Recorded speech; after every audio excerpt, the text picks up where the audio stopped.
The science of external validation of a blockchain, in contrast to traditional audit and disclosure methodologies, makes it clear that applying traditional audit and disclosure methodologies to digital assets is like recording a digital synthesizer using an analog microphone and an amplifier.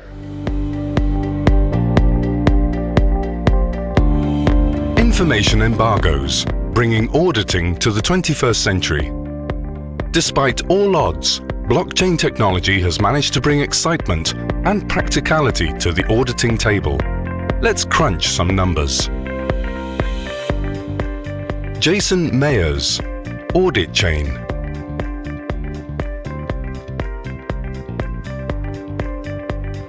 My name is Jason Meyers. I am the founder of Auditchain, which is also the founding member of the DCARP Alliance.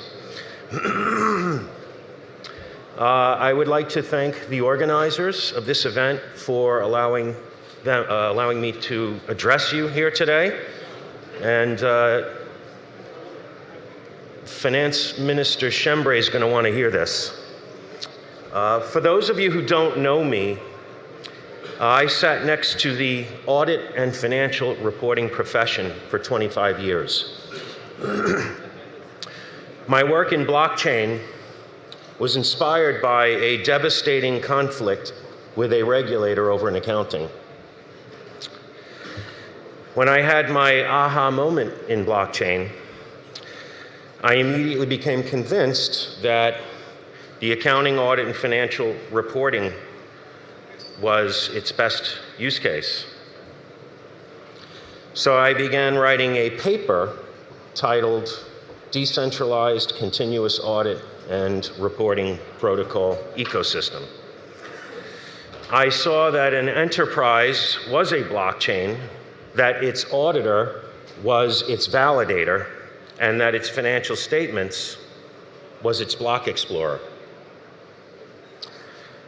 So I called every auditor I ever hired, or that I sat next to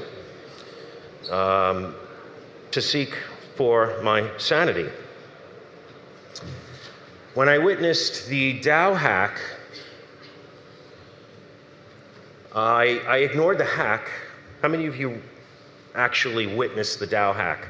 How many remember? Raise your hand. Very few of you. So when I witnessed the DAO hack, I ignored the hack, but I caught a glimpse of what an enterprise would look like. And when the Securities and Exchange Commission in the United States published its DAO report, how many of you know what the DAO report is? Raise your hand.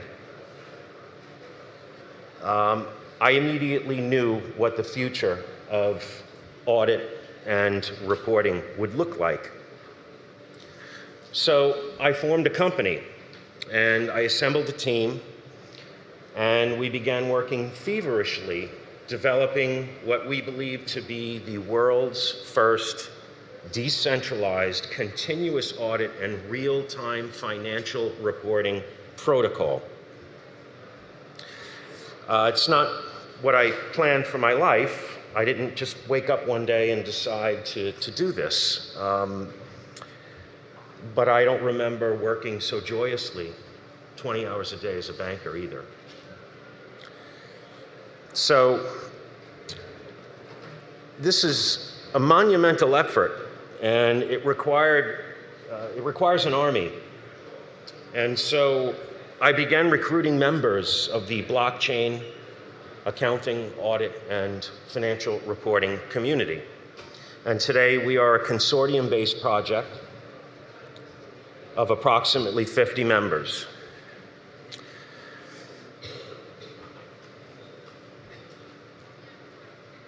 A financial statement, believe it or not, is the only product that is mass manufactured without a logical system.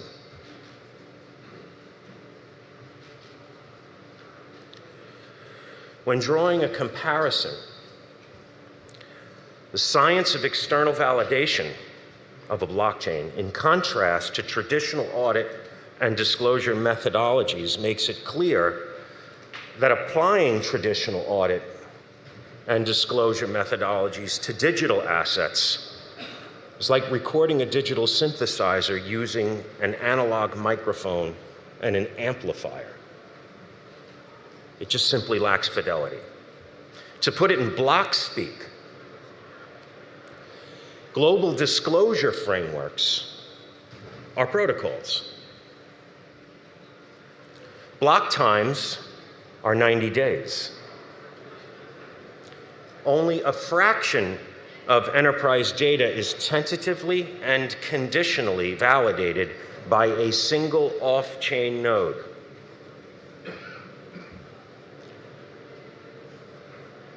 That node hands the validation results back to the enterprise, who broadcasts it 15 to 45 days later, depending upon the block size. When I tell that to a cryptographer, he says that's the most ridiculous thing he's ever heard of.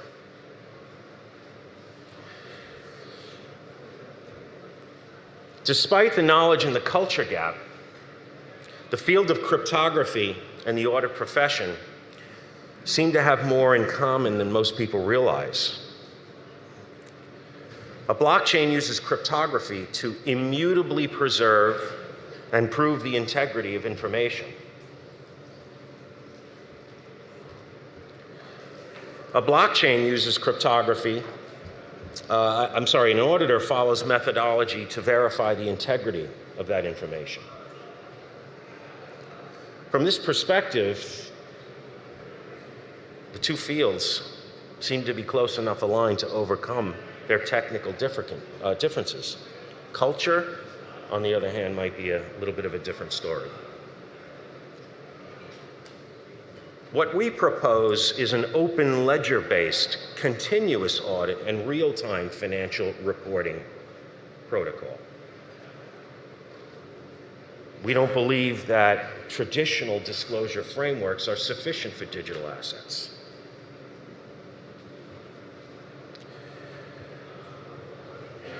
The new breed of investor is innovative and optimistic, and they are rapidly growing and very technically proficient. They no longer believe in quarterly disclosure embargoes. We believe in global, open, and transparent ledgers governed by protocols.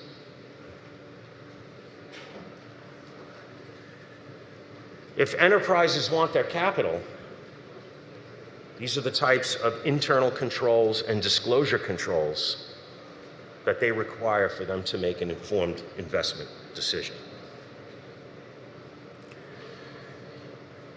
When you look at the transformational effects of the audit profession from an economic perspective and its effect on efficiencies, the typical accounting firm looks or begins to look like this. You've got a drop in headcount. Don't panic. Are there any auditors or accountants in the room? Raise your hand, not to embarrass you. Accountants and auditors? No? Okay. So you've got a drop in headcount. You've got an explosion in the number of client engagements, flatline revenue, but an increase in profits. On the consulting and advisory side, you've got an explosion in all four categories.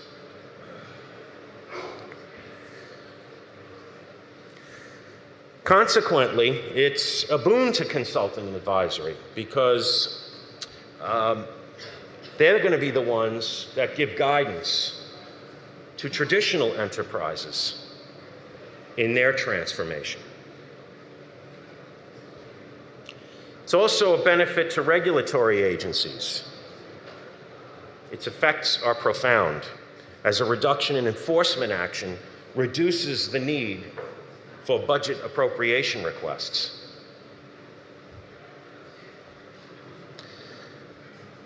In its 2018 report to the nations, The Association of Certified Fraud Examiners found that financial statement fraud is by far the costliest. On a macroeconomic level, the materialization of unchecked systemic risk is a substantial cost for all monetary systems. So the question for the audit and regulatory community is this: can a new audit and disclosure methodology help mitigate global financial crisis? Can it eliminate error and fraud?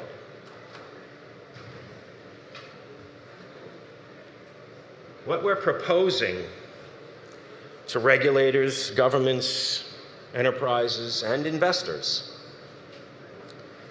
is not without precedent if you look at it from the perspective of a cryptographer. But its adoption is critical to not only move the profession forward, but to fill gaps in aging disclosure frameworks, which will further pave the road to global mass adoption of digital assets. Thank you.